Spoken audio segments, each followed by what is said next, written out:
नमस्ते सबैजनालाई तपाईलाई स्वागत छ युट्युब च्यानल आकाश बायोलोजीमा। म Akash Raut MBBS final year student institute of medicine मार्जिन मेडिकल क्याम्पसबाट यो डायलग भनेको I am repeating from years हैन। सो यो भिडियो बेसिकली के को बारेमा छ, what are the career options, opportunities and the challenges that we have to face after choosing bachelor of pharmacy as a career option. Means +2 पछि अब सोच्यो bachelor in pharmacy गर्यो भने हामीसँग के कस्ता करियर अप्सन हुन्छन्। सबैभन्दा पहिला भन्दिउँ, डिमोटिभेट गर्न दुनियाँमा करोडौँ मान्छे आउँछन्, मोटिभेट गर्न एउटा मान्छे नै चाहिन्छ। त्यही भएर करियर अप्सनमा हाम्रो देशमा कुरा गर्दाखेरि एमबीबीएस पछाडिको एउटा होर लागेछ, एमबीबीएसमा निस्केन भने अरू केहीमा जाने भनेर होइन।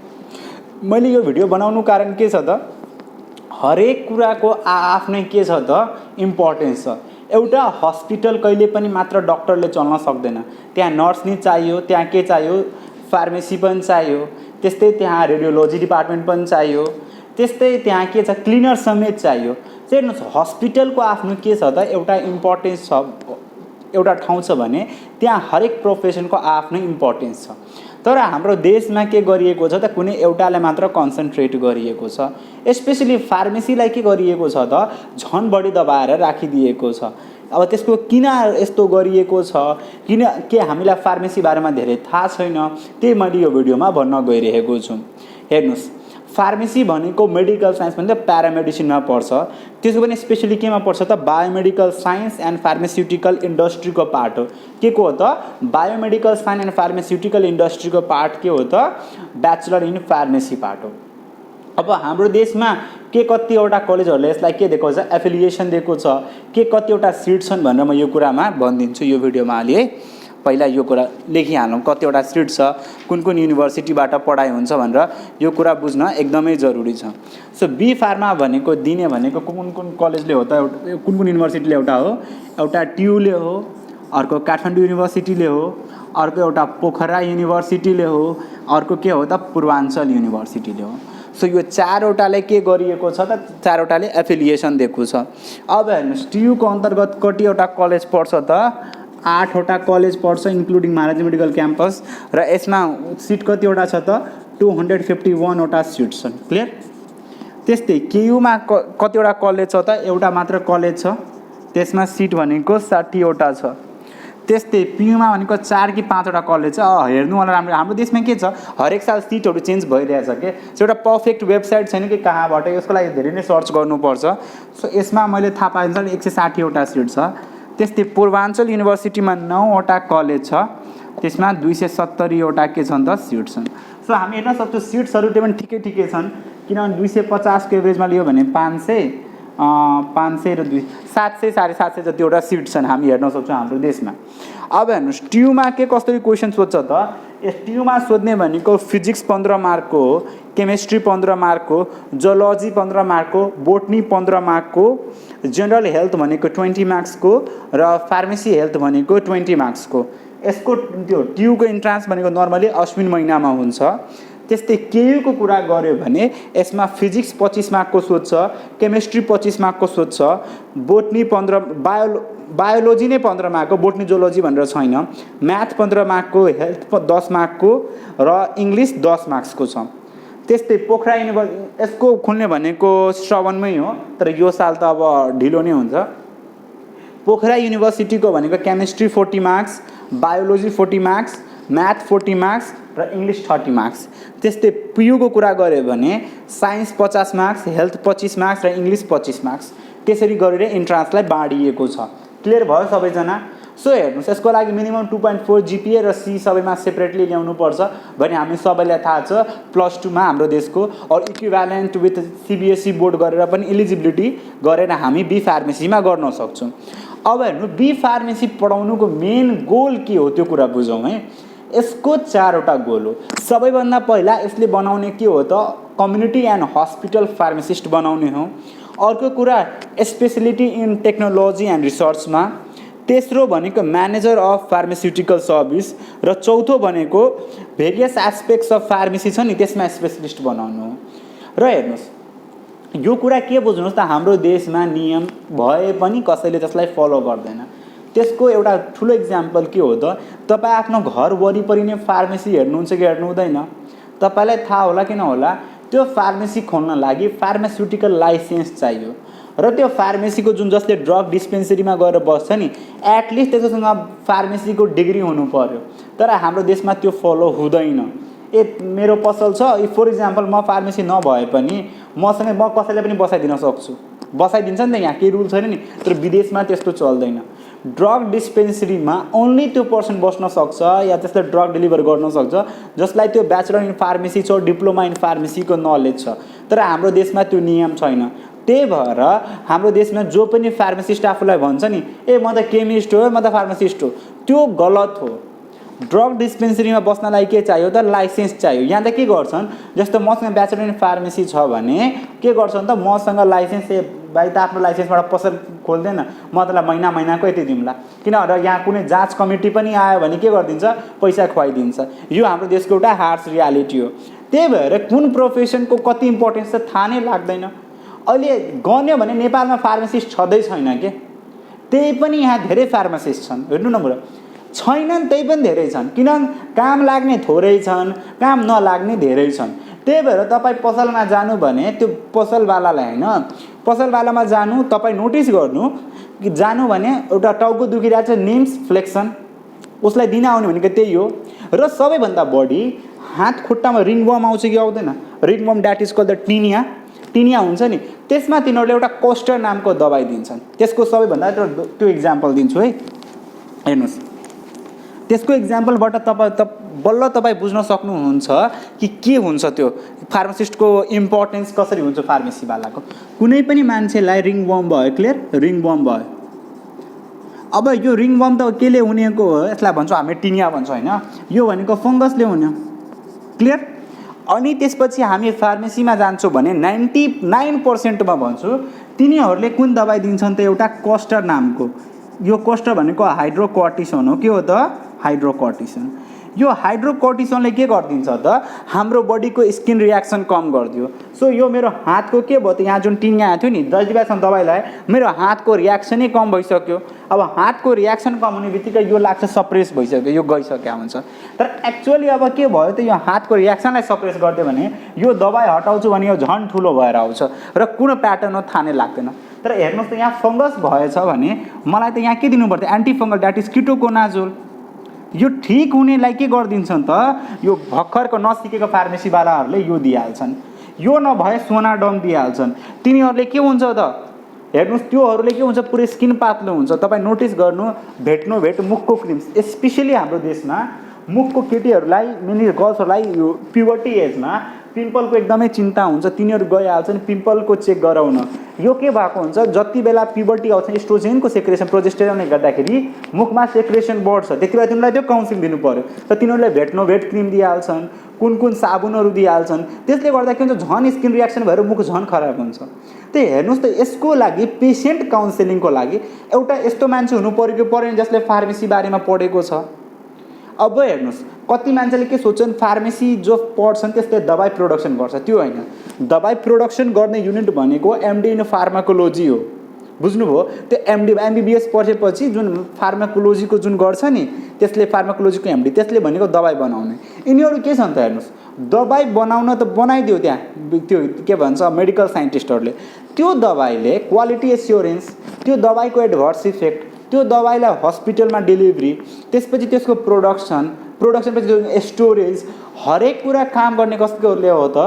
फार्मासिस्टले गर्ने हो तर हाम्रो देशमा त्यो चेनै छैन क्या सबैभन्दा विडम्बनाको कुरा के हो त त्यो चेन राम्ररी मेन्टेनै भएको छैन अब हेर्नुहोस् अब यसको के मैले नेगेटिभ पोइन्ट मात्र भनिरहेको छैन अब हेर्नुहोस् के कस्ता कुराहरू गर्न सक्छन् है क्लियर म भन्न सक्छु अब जतिसम्म मलाई पनि थाहा छ सो फार्मासिस्ट भनिसक्नुभयो ब्याचलर इन फार्मेसी गर्नुभयो सो ब्याचलर इन फार्मेसी गरेपछि तपाईँसँग के कस्ता जब अपर्च्युनिटीहरू छन् पहिलो कुरा छ ड्रग इन्सपेक्टर के छ त ड्रग इन्सपेक्टर अब कति मान्छेले सोच्ला यो ड्रग इन्सपेक्टर भनेको के हो अब ड्रगमा त थोरै के हो कस्तो ड्रग इन्सपेक्टर सो तपाईँ हेर्नुहोस् ड्रग इन्सपेक्टर तपाईँहरूले फोर्स मुभी हेर्नु भएको छ कि छैन एउटा फोर्स मुभी याद गर्नुहोस् फोर्स मुभीमा हिरोहरूले एउटा ड्रग युनिट छ कि छैन त्यो ड्रगवालाहरूले के गर्छन् त स्पेसली त्यो त्यो क्वालिटी एस्योरेन्सको छैन एउटा त के हुन्छ कोकिन मोर्फिनहरूले त्यो देशमा जुन छ नि एउटा ड्रगे सेन्टर हुन्छ त्यसमा पनि फार्मासिस्टहरूले काम गर्छ। अर्को यिनीहरूको काम नै हो छापा मार्नु, जस्तो ट्याक्स सिबिआई वालाहरूले छापा मार्छ नि घरमा, यस्तै यिनीहरूको काम के हो ड्रग इन्सपेक्टरको, कुनै पनि पसलमा या कुनै पनि के छ त प्रोडक्सन कम्पनीमा क्वालिटी एस्योरेन्स भइरहेको छ कि छैन। योहरू के हुन्छ नि त एकदम यो गभर्मेन्टल जब हो, एकदम राम्रो पे पनि हुन्छ। हाम्रो कति सरहरू पनि छन् ड्रग इन्सपेक्टरको काम के हो, यो गभर्मेन्टली अपोइन्ट अफिसरहरू छन्, त्यसले गएर कुनै पनि कम्पनीमा या कुनै पनि प्रोडक्सन हाउस या फिर कुनै पनि स्टोरेज हाउसमा गएर हेर्छ कि त्यहाँ जुन ड्रग छ त्यो क्वालिटी एस्योरेन्समा छ कि छैन। सँगसँगै यसले फार्मेसीहरूमा पनि छापा हान्छ कि त्यहाँ फार्मासिस्ट बसिरहेका छन् कि छैनन्, लाइसेन्स छ कि छैन, लाइसेन्स रिन्युएबल भएको छ कि छैन। यो काम कसको हो त, ड्रग इन्सपेक्टर हो। यसको एकदमै राम्रो हेल्दी पेमेन्ट हुन्छ। क्लियर। अर्को कुरा फार्मासिस्ट, अब कतिले भन्छ ठुलो भएर पनि यति पढेर पनि फार्मासिस्ट नै भन्ने कुरा बुझ्नुहोस्। लाइसेन्स फार्मासिस्ट एकदमै के छन् त यस नेपालमा एकदमै कमी छन् लाइसेन्स फार्मासिस्टको। लाइसेन्स फार्मासिस्ट विदेशहरूमा विदाउट लाइसेन्स खोल्नै सकिँदैन। प्लस त्यहाँ बस्न लागि पनि के चाहिन्छ त फार्मेसीको त्यो के भन्छ डिग्री भएको मान्छे चाहिन्छ। तर नेपालमा त्यो म खासै हेर्दिनँ। तपाईँ टेस्ला फार्मेसीहरू हेर्नुहुन्छ, जस्तो यहाँ बालुवाटारा गाडी, तिनीहरूमा फार्मेसी गरेको मान्छेहरू बसिरहेछन्। यो अलिअलि सालपछि मेडिकल प्रोफेसन जति अगाडि जान्छ त्यसपछि बल्ल हामी बुझ्दै जान्छौँ कि फार्मेसीको कति बढी इम्पोर्टेन्स छ। किनभने लोकल ओभर द काउन्टर ड्रग्सहरू लागि मान्छे के जान्छ, डक्टर नजिक जाँदैनन्। कुनै मान्छेले टिनिया भएको छ, कुनै मान्छेको त्यति बेला अलिक पेट दुखिरहेछ भने त्यति बेला त्यो डक्टर नजिक जाँदैन। त्यति बेला उसलाई के चाहियो त मेडिकल फार्मेसी नजिक नै आउनु पर्यो। तपाईँ यहाँ हेर्नुहोस्, एनारोबिक ब्याक्टेरियाबाट होस् या एरोबिक ब्याक्टेरियाबाट डायरिया होस् या मेट्रोनिडाजोल बाहेक केही पनि दिँदैन, त्यो गलत हो। त्यसले झन् रेजिस्टेन्स बढाउँछ। त्यही भएर अहिले के भइरहेछ त मिटिङ डिस्कसनहरू हुन्छ कि अबदेखि फार्मेसी यस्तोलाई मात्र खोल्न दिनु जसको लाइसेन्स छ। क्लियर बुझ्नुभयो। किनभने ओभर द काउन्टर ड्रगले गर्दा के हुन्छ, एन्टिमाइक्रोबियल रेजिस्टेन्स हुन्छ। त्यो कोरोनाबाट पनि खतरा हो। एन्टिमाइक्रोबियल रेजिस्टेन्स भनेको के हो त, मैले दबाई खाँदाखेरि यहाँको भित्रको ब्याक्टेरिया मर्यो भने के छ, त्यो सेन्सिटिभ छ। इफ मैले दबाई नभएको बेला पनि खाँदै गयो भने with evolution of time, with ongoing time के हुन्छ त यहाँको ब्याक्टेरियाहरू त्यो बिमारी त्यो एन्टिमाइक्रोबियलसँग मर्दैन। त्यसलाई भन्छौँ हामी के भन्छौँ त रेजिस्टेन्स, एन्टिमाइक्रोबियल रेजिस्टेन्स। त्यो वर्ल्डको सबैभन्दा ठुलो आउने दिनमा खतरा हो। र त्यो खतरा किन हो त, यही फार्मेसीको राम्ररी युज नभएर। हामी कोरोनाबाट डराइरहेको छौँ, एन्टिमाइक्रोबियल रेजिस्टेन्सको दौर पनि आउँछ, त्यसमा डराउनु पर्छ। तेस्रो कुरा फार्मास्युटिकल मार्केटिङ। फार्मास्युटिकल मार्केटिङ भनेको के हो, एमआरको काम गर्नु और मेडिकल रिप्रेजेन्टेटिभको। अब हेर्नुहोस्, तपाईँ दबाई कम्पनीको हेर्नुहोस् भने मेनली सिप्ला कम्पनी भयो, नेपालको देउराली जनता भयो, त्यस्तै लोमस कम्पनी भयो, सन भयो, त्यस्तै धेरै जसो अरू के छन् त मेडिकल कम्पनीहरू छन्। त्यो मेडिकल कम्पनीले के हुन्छ, ड्रग्स प्यारासिटामोल भनेको जस्तो एउटा भयो कुनै पनि दबाई भने त्यसले 50वटा कम्पनीले निकाल्यो। अब म कुन कम्पनीको फर इक्जाम्पल डक्टर छु भने मैले जुन प्रेस्क्राइब गरेँ त्यही आउँछ नि। त्यो डक्टर नजिक यो दबाई प्रेस्क्राइब गरिदिनु भनेर त्यो के गर्छ त प्रोडक्सन युनिटले कसलाई पठाउँछ त, डक्टरलाई कहाँ पठायो त, यता पठायो। क्लियर। अब एक सेकेन्ड है, बत्ती गएको छ, एक सेकेन्ड, सरी गाइज है, त्यो बत्ती गएको थियो त्यही भएर त्यो अँध्यारोमा के बनाउँ भनेर होइन। सो हेर्नुहोस्, कुनै पनि कम्पनीले के जस्तो हामी भन्यौँ देउराली जनता लोमसहरूले के निकाल्यो त दबाई निकाल्यो। क्लियर। बट त्यो दबाईलाई डक्टर नजिक लग्नु त एउटा के चाहियो, मिडियम चाहियो कि चाहिएन। प्लस त्यो डक्टरले तपाईँको दबाई किन प्रेस्क्राइब गर्छ भने त्यसको हामीलाई भेरियस फिचर्सहरू त भन्नु पऱ्यो। यो दबाईमा यो छ, यसमा हामीले एक्स्ट्रा फोर्टिफाइड कुराहरू यो मिलाएको छ भने त्यसको लागि त एउटा मेडिकल पर्सनल चाहियो। तपाईँ सिधै त्यो सामान डेलिभरी जस्तो गर्नु सक्नु हुँदैन नि। फर इक्जाम्पल तपाईँ कुनै पनि सोरुममा जानु भने, त्यो गाडीकै सोरुममा जानु भने गाडीमा के कस्तो फिचर छन् त्यो बुझाउन एउटा मान्छे हुन्छ कि हुँदैन। त्यो मान्छे के हुनु पऱ्यो त गाडीको फिल्डमा अलि स्पेसलाइज्ड हुनु पऱ्यो। त्यस्तै त्यो कुरा जस्तो प्रोडक्सन भएको कुराहरू डक्टर जाँदाखेरि त्यो कुरा डक्टरलाई बुझाउनु पऱ्यो कि परेन, ए यो यस्तो छ, यसमा यो राम्रो छ भन्ने। त्यो बुझाउन लागि पनि के चाहिँ हामीलाई एउटा फार्मेसी फिल्डको मान्छे चाहियो। त्यसलाई भन्छ हामी मेडिकल रिप्रेजेन्टेटिभ। यसको एकदमै हेल्दी पेमेन्ट हुन्छ नि, हिरो जस्तो सुट बुट लाएर बसेका हुन्छन्, गर्ल्स हो कि बोइज, तपाईँहरू हेर्नुहुन्छ भने मोडल्स भन्दा कम छन् कि कम छन् थाहा नै लाग्दैन कि। यिनीहरूको एकदमै राम्रो के हुन्छ, यिनीहरूको पर्सेन्टेजमा पेमेन्ट हुन्छ, के कति सेल गरायो त्यो हिसाबले यिनीहरूको टार्गेटेड हुन्छ। अलि टफ जब पनि हो तर राम्रो पनि छ, हेल्दी पेमेन्ट पनि छ, हरेक कुरा टफ नै छ। चौथो भनेको तपाईँ के गर्न सक्नुहुन्छ त ड्रग प्रोडक्सन र म्यानुफ्याक्चरिङ अफेयर सेक्टरमा तपाईँ म्यानेजरको काम गर्न सक्नुहुन्छ। प्रोडक्सन एन्ड मार्केट प्रोडक्सनमा के गर्न सक्नुहुन्छ, म्यानेजरको जब गर्न सक्नुहुन्छ प्रोडक्सन युनिट फार्मास्युटिकलमा। त्यस्तै तपाईँ के गर्न सक्नुहुन्छ, ड्रग रेगुलेटरी अफेयर्सहरू, भेरियस ड्रगको पोलिसीहरू, ड्रग रेगुलेटरी अफेयर्स मिन्स ड्रग्सहरूको बारेमा जस्तो भेरियस पोलिसीहरू सरकारले निकाल्छ नि, यो दबाई हामीले अब बन्द गर्नु पर्यो। पहिला थाहा छ नि डाइजिन गोटी जति पनि खान्थे मान्छेहरूले, अब डाइजिन गोटी खासै खाँदैनन्, यसको यो साइड इफेक्ट हो, यसको यो हो। सो विथ ड्युरेसन अफ टाइममा के भइरहेको हुन्छ त कुनै पनि दबाईमा के कस्तो युज भइरहेछन् भनेर हामीले बुझ्नुपर्छ। सो त्यो दबाईहरूको बारेमा जुन नयाँ नयाँ ल फर्मुलेट हुन्छन् त्यो गर्ने पनि कसले हो त फार्मासिस्ट र फार्माकोलोजीको दुवै टेबलमा बस्छन् र यो कुराहरू डिस्कस हुन्छ। त्यस्तै गर्न सक्ने भनेको मेडिकल अन्डरराइटिङ हो। अब मेडिकल अन्डरराइटिङ भनेको के हो त हामीले कुरा बुझ्नुपर्छ। अब हेर्नुहोस् कुनै पनि मान्छे अब लास्ट स्टेजमा छ होइन, यो मेनली कसले मेडिकल अन्डरराइटिङ मेनली कसले राख्छ त कुनै पनि इन्सुरेन्स कम्पनीहरूले फार्मेसीलाई हायर गर्छ नि मेनली। किन त कुनै पनि मान्छेले जब मेडिकल इन्सुरेन्स गराउन जान्छ भने उसको बिमारीको के कस्तो लेभल छ, उसले कुन मेडिकेसनहरू युज गरिरहेको छ, प्रिमियममा के कस्तो कुरा हुन्छ, त्यो कुराहरू पनि बुझ्नलाई एउटा फार्मासिस्ट चाहियो। त्यही भएर मेडिकल अन्डरराइटिङ लागि कुनै पनि एउटा तपाईँ हेर्नुहुन्छ प्रिमियम कम्पनीहरूमा मेडिकल इन्सुरेन्स गराउन जानु भने त्यहाँ एउटा मेडिकलको मान्छे बसेकै हुन्छ। क्लियर?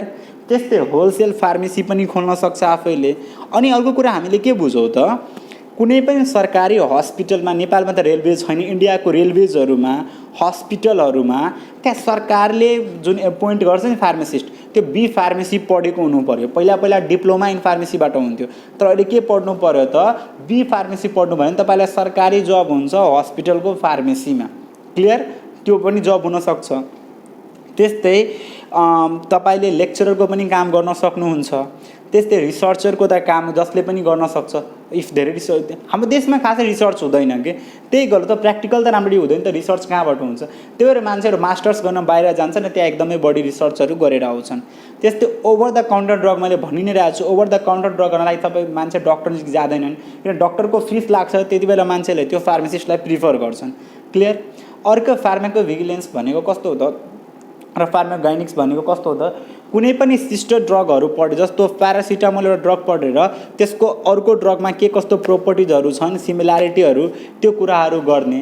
त्यस्तै नेचुरल प्लान्टबाट पनि दबाई एक्सट्र्याक्ट गर्न सकिन्छ भनेर कुराहरू बुझ्ने, यो सबै फार्मासिस्टहरूले गर्छन्। अर्को कुरा एडभोकेटर अफ डब्लुएचओले यो दबाई युज गर्नुपर्छ, यो दबाई युज गर्नु पर्दैन। कुनै पनि ट्रायलहरू जस्तो अहिले डेक्जामिथासोनहरूको ट्रायल आयो, यो ट्रायलमा यो युज गर्नुपर्छ कि पर्दैन, एउटा एडभाइजर कमिटी अफ डब्लुएचओ हुन्छ, त्यसमा एउटा बी फार्मासिस्ट पनि हुन्छ, त तपाईँ त्यो पनि बन्न सक्नुहुन्छ। वर्ल्ड हेल्थ अर्गनाइजेसनको यो एउटा ठुलो हो।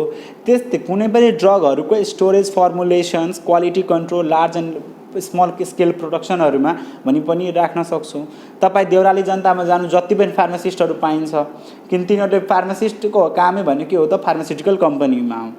अब हेर्नुहोस् यसपछि गरिसकेपछि कति मान्छेले के गर्छन् बी फार्मेसीमै राख्छन्, कति मान्छेले अगाडि बढ्न लागि तपाईँ एमपिएच मास्टर इन पब्लिक हेल्थ पनि गर्न सक्नुहुन्छ।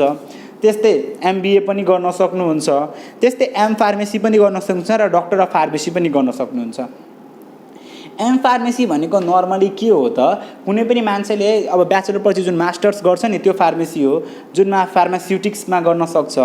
त्यस्तै मेडिसिनल केमिस्ट्रीमा गर्न सक्छ, pharmaceutical chemistry, pharmaceutical technology,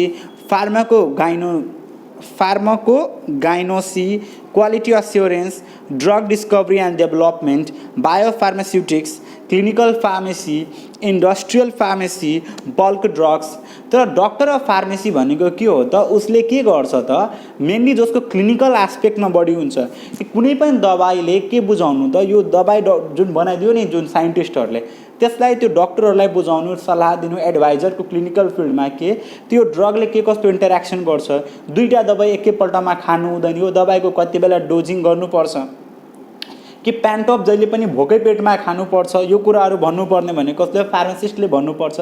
doctor त प्यान्टप लेखिदियो होइन, प्यान्टप लेखेर पसलमा पठाइदियो। अब फार्मासिस्टले पढेर पो भनिदिन्छ नि ए यो त बिहान भोकै पेटमा खानुपर्छ।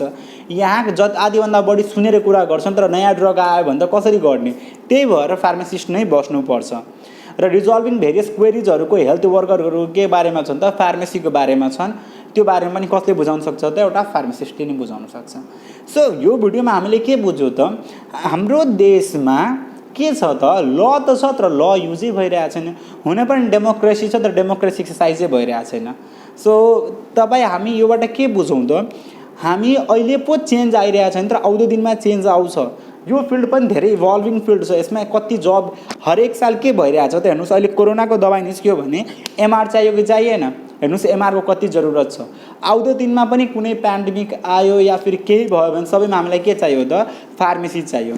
एन्टिमाइक्रोबियल रेजिस्टेन्स रोक्नु छ भने हामीलाई सबैभन्दा पहिला डक्टर नजिक आधीभन्दा बढी मान्छेको पहुँच छैन, किन डक्टरले फिस लिन्छन् तर फार्मासिस्टहरूले बिचारा फिस पनि लिँदैनन् र हामीलाई के दिन्छन् त एउटा ठुलो के दिन्छ हेल्प पुर्याउन सक्छ। सो हाम्रो देशले यो फिल्डलाई पनि एकदमै इभल्भ गराउनु पर्यो। विदेशमा फार्मासिस्टहरूले एकदमै हेल्दी पेमेन्ट एकदमै राम्रो जब कमाउँछन्, यहाँ पनि कमाउँछन् तर यहाँ बढी एमआरहरूको फर्ममा कमाइरहेको छन् ड्रग इन्सपेक्टरमा, तर अरू फिल्डमा पनि कमाउन सक्छन् मजाले र कमाइ पनि रहेका छन्। मेरो चिनेको दाइहरू कति एमआर भइसके, राम्रो हुन्छ, कारहरू पनि छ, दाइहरूसँग। अब बुझ्नुहोस् फार्मेसी पढेर पनि यति बढी हुँदो रहेछ। आधीभन्दा बढी मान्छेले त अहिलेसम्म जसलाई थाहा थिएन तिनीहरूले मात्र ए फार्मेसी भनेको त्यो मात्र हुँदो रहेछ। अहिले बुझ्नुभयो कति कुरामा मास्टर्स गर्न पाइन्छ। तपाईँ लेक्चरर भएर एमबिबिएस समेतलाई पढाउन सक्नुहुन्छ। यही त हो कुनै पनि पढाइको कि पढाइको लिमिटेसन्स हुँदैन के, तपाईँ हामीले लिमिटेसन्स बनाइदिएको तर पढाइको कुनै पनि लिमिटेसन्स हुँदैन। यो भिडियो कस्तो लाग्यो, भिडियोलाई अगर मन पर्यो भने लाइक गरिदिनुहोस्, सब्सक्राइब गरिदिनुहोस् यो च्यानललाई। टाइम छ भने केही कमेन्टहरूमा पनि लेखिदिनुहोस्। मेरो आकाश बायोलोजी पेज छ त्यसमा पनि रिभ्यू लेखिदिनुहोस्। हस्त आजका लागि धन्यवाद।